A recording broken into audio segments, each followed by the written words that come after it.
Bonjour et bienvenue. Aujourd'hui, je vous donne rendez-vous à la page 99 de L'Antre des Louves d'Elodie Harper aux éditions Calman Levy de 2022. C'est un roman traduit de l'anglais par Manon Mallet. Je le précise parce que je sais pas si je ferai des comparatifs original traduction à l'avenir, comme je sais qu'il peut y avoir un gros écart de style. En temps normal, si je peux attraper les versions originales, je le fais. Ceux qui me connaissent savent que je suis un petit peu fâchée avec les traductions. Mais bon, on va pas cracher sur toutes non plus, et puis on m'a offert ce livre-là, donc c'est déjà très bien comme ça. C'est un cadeau renseigné, c'est-à-dire que la personne savait que je voulais ce livre. Je l'avais trouvé en errant dans une librairie, quelle bizarrerie, et il venait de sortir, et naturellement, quand je vois un roman qui va parler de Rome ou de Grèce antique, bah je suis aimantée. Je peux pas résister. Là en plus, ça touche à un de mes sujets de prédilection, à savoir la prostitution. Je sais, c'est très bizarre, mais surtout sur sa vision historique. L'histoire de l'Antre des Louves, en fait, se concentre sur une jeune fille qui va se retrouver vendue comme esclave de bordel, d'un lupanar. Je reviendrai sur un petit peu tout ce lore-là en fin d'épisode. Et pour bien se situer, je vais vous lire la 4e de couverture. Bienvenue à Pompéi, en l'an 74 avant notre ère. Amara, jeune grecque instruite mais réduite en esclavage après la mort de son père, est vendue à bas prix à un lupanar sordide, l'Antre des Louves, dirigé par Félix, un homme violent et imprévisible. L'impétueuse Amara comprend vite que la cité a beaucoup d'opportunités à offrir à celles qui savent les saisir. Avec les autres prostituées, qui deviennent sa famille de cœur, elle gravit les échelons d'une société où les hommes détiennent le pouvoir, forçant les femmes à constamment s'adapter pour survivre. Des ruelles animées de Pompéi aux recoins les plus sombres de l'Antre des Louves, nul n'imagine une seconde que les prostituées connaissent les règles du jeu mieux que quiconque. Amara va apprendre à utiliser et à contourner les codes de ce monde impitoyable afin de regagner sa liberté. Je tiens à préciser que j'ai pas encore lu ce livre, donc j'en sais pas plus que cette 4e de couverture qui déjà à l'époque m'avait beaucoup plu.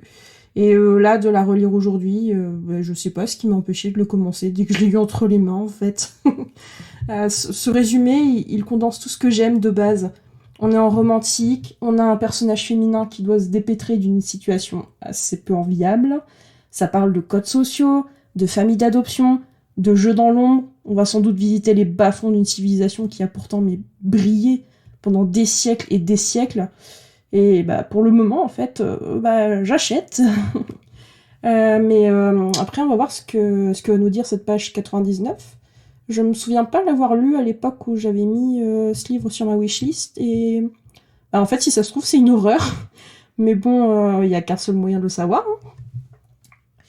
Là, le souci, c'est qu'on n'a qu'une demi-page 99. Donc, quand c'est comme ça... j'entame la lecture, je grignote un peu sur la page 98, j'entame là où la page devient blanche de l'autre côté. Comme ça, ça me fait une vraie page à me mettre sous la dent. Voyons ce que ça dit. Félix lui fait un sourire si radieux, si sincère, qu'elle comprend l'espace d'un instant pourquoi Victoria a tant besoin de lui plaire. Amara, tu sais ce qui arrive à ceux qui ne peuvent pas me rembourser ou pas ? Elle songe à Seller, suppliant Félix et n'obtenant que des menaces à l'encontre de sa famille, de leurs affaires. Marcella pourra payer, se dit-elle. Rien de grave ne lui arrivera. Je ne laisserai rien lui arriver. Je peux le deviner, répond-elle. Bon allez, ça suffit les amoureux. Les compagnons de Félix se sont arrêtés et font des étirements sur le côté de la piste, non loin de là.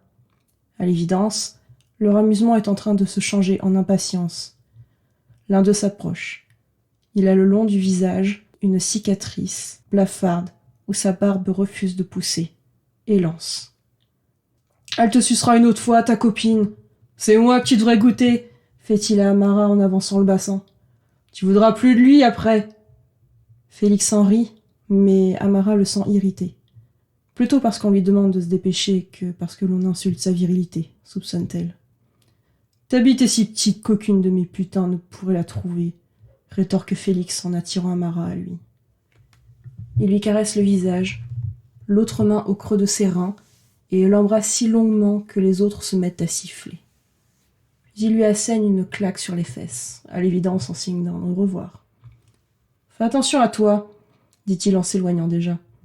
Je ne voudrais pas qu'il arrive quelque chose à ma putain préférée. Ah, faut que je le dise maintenant, il y a 2 fois à l'évidence en moins d'une page. Bon, ben on en a des infos à grignoter ici. Attaquons la forme. Et non pas l'exercice, hein, puisque les 1 sont encore loin, vous-même vous savez. C'est du présent. Pour moi, en temps normal, c'est pas un mode que j'affectionne. Encore moins quand on se place dans un récit sur l'Antiquité. Je sais que plein de gens préfèrent le présent parce qu'ils ont l'impression de mieux vivre les scènes, mais moi, j'y arrive pas trop. Pour moi, le présent, c'est un peu le mode des encyclopédies, des manuels, des écrits un peu factuels, ou même encore les didascalies, en fait, dans le théâtre, machin fait ci, Josiane dit ça. Le présent, c'est un petit peu plus pour Stéphane Bern sur Secret d'Histoire, quand il nous fait c'est en 1124, dans la grande province d'Aquitaine, que naît une certaine Aliénor. Bref, on part pas avec des points d'avance pour l'instant. Ensuite, comme je disais, 2 fois à l'évidence sur une page. C'est pas une lourdeur énormissime, mais c'est suffisamment présent pour que ça me fasse tiquer. Là, je me demande si c'est un défaut de traduction ou pas, parce que je sais que les Anglais ils se contrefichent des répétitions. Il y en a partout dans leur manuscrit, mais bon, ça les dérange pas de lire 36 fois, dit-il en 2 pages. Qui suis-je pour juger, ma foi ? Je vais le mettre dans la forme, mais je trouve ça intriguant et intéressant, ce choix des prénoms. Félix, c'est pas un nom auquel je me serais attendue dans un roman qui se déroule à Pompéi en 74 avant JC. Alors qu'en soi, c'est un patronyme ultra répandu à l'époque, c'est juste nous qui l'avons conservé dans nos mœurs, comme Victoria. Et si je me fie au résumé de 4e, on pourrait penser que Victoria, c'est un peu une acolyte prostituée, et je trouve ça très ironique d'appeler une pauvre esclave Victoire. J'aimerais bien savoir si c'est un surnom qu'elle gagne au lupanar, ou si elle s'est toujours appelée comme ça. Et si c'est le cas, c'est un choix d'autrice assez osé. Ce qui me rassure avec cet extrait, sur le plan uniquement formel, c'est ce petit passage descriptif. Au lieu de nous dire « il a une cicatrice dans la barbe », on a plutôt cette phrase « il a le long du visage une cicatrice blafarde où sa barbe refuse de pousser ». Je sais pas vous, mais ça me fait penser à la légende selon laquelle l'herbe ne repousse pas là où passe Attila. Ouais, non, en fait, les 1, ils étaient tout près, autant pour moi. Ça dit quelque chose de cet homme, je trouve. La violence qu'il porte sur le visage, en fait, qu'il a en lui, fait que ça stoppe un processus naturel. C'est un homme qui n'apporte rien de bon. Et juste avec cette phrase, tout est glissé. On le sait. C'est la première chose qu'on apprend de lui. Et ses manières et ses paroles, juste après, ça confirme qu'effectivement, c'est pas le gentil gars qui va aider mamie à vendre ses prunes sur le marché de la cité, quoi. La première phrase de la page, elle m'intrigue aussi. Elle laisse un peu de place à l'interprétation. Genre, pourquoi Victoria, elle veut plaire à ce type ? Parce que, si on en juge par ses fréquentations, ça a un petit peu l'air d'être une belle raclure, non ? Enfin, c'est parce qu'elle a peur de lui et qu'elle veut s'attirer ses faveurs, c'est parce qu'elle lui trouve quelque chose. Parce que si c'est bel et bien une putain, ça veut dire qu'elle lui appartient, donc j'imagine que c'est pas la deuxième option. Ça me donne envie de lire de fou, en fait. C'est... Dans la forme, on reste sur quelque chose d'assez lisse et neutre, avec quelques petits éclats, comme sur le plan stylistique, comme on a vu. Après, dans le fond, on en apprend énormément aussi, en fait. Déjà, Amara, elle est prudente, elle ne dit pas ce qu'elle pense. Elle répond pas oui quand Félix lui demande si elle sait ce qui arrive aux gens qui le remboursent pas. Elle dit je le devine, elle prend des gants, et ça colle avec le portrait de jeune fille instruite, et par extension intelligente qu'on nous vend en 4e de couverture. C'est celle qui apprend comment jouer dans l'arène du lupanar, comme ils disent. Je pense qu'elle sait aussi quand il faut se taire.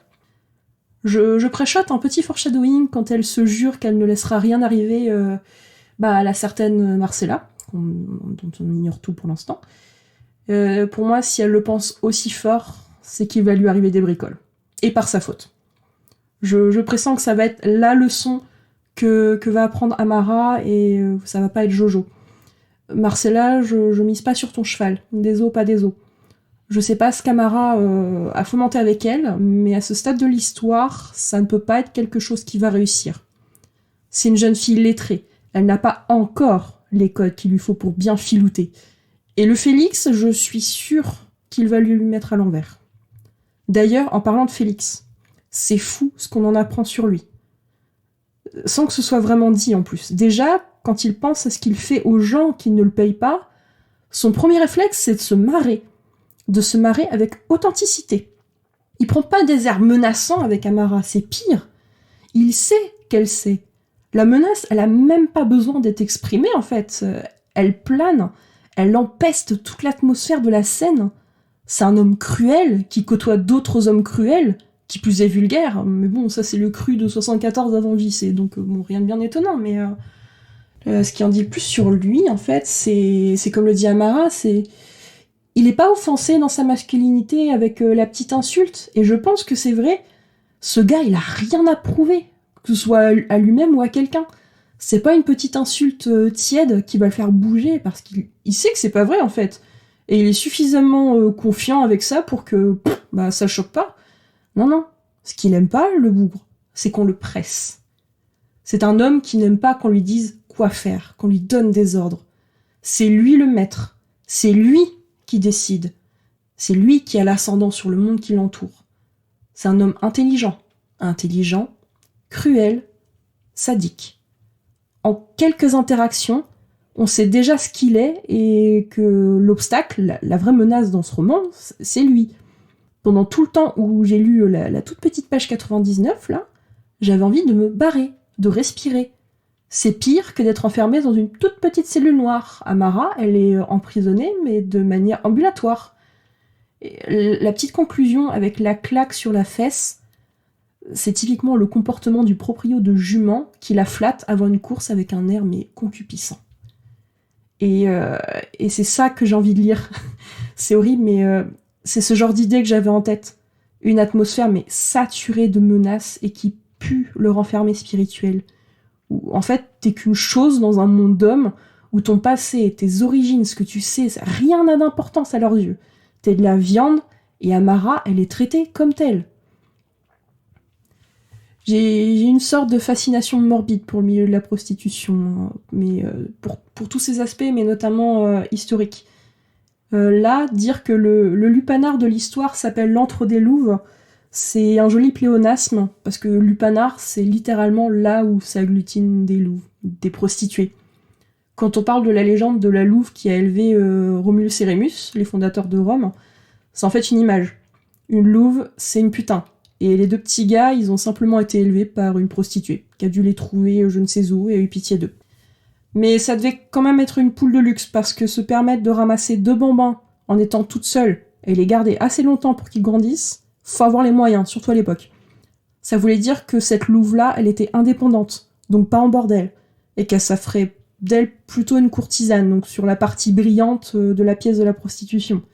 Là, on est loin des bordels et des bas-fonds de cité qui pullulent d'esclaves, qui sont souvent en fait issus d'ethnies ennemies et mineures, qui parlent pas la langue, et qui sont là pour les Jojo le clodo aussi raffinés que le balafré qu'on a dans l'extrait, quoi.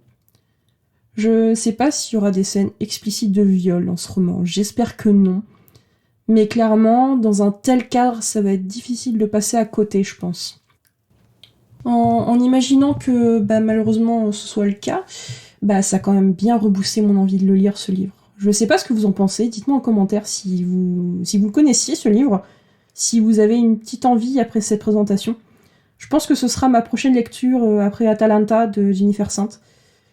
Ça dépendra juste de comment se termine cette version d'Atalante, parce que je sais pas si j'aurai la foi d'enchaîner 2 livres où des femmes vivent une misère à cause des hommes et des jalousies divines. Voilà. Merci d'être resté avec moi pour ce rendez-vous dans l'antre des louves d'Elodie Harper. Si vous avez des recommandations à me faire, je suis preneuse. J'aime bien faire les pages 99 de livres que je n'ai pas lus, ou mieux encore, les pages 99 de livres que je n'aime pas. Et ce sera le cas la prochaine fois avec 50 nuances de Grey. Pour la science, venez m'accompagner dans cette future épreuve. Allez, à la prochaine.